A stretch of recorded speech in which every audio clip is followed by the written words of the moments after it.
Hey everyone, welcome back to our channel How to Tutorials. Today I will walk you through how to change your birthday on PolyBuzz app before the option disappears. So before getting started, here's an important thing. You can only edit your birth date once after signing up. So make sure the update is accurate. You won't get a second chance. First, open the PolyBuzz app. Now tap on the account icon at the bottom right. Here, tap on your profile name or settings icon at the top. Now scroll down and look at birthday options and tap on the field.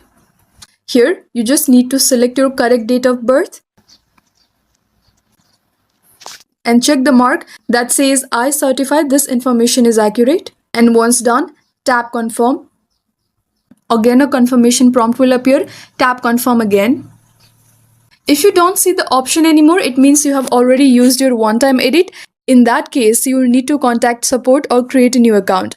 And that's how you fix your birthday on PolyBuzz before it's too late. Smash the like button if this helped and subscribe for more quick app tips. Thank you for watching and I'll see you in the next one.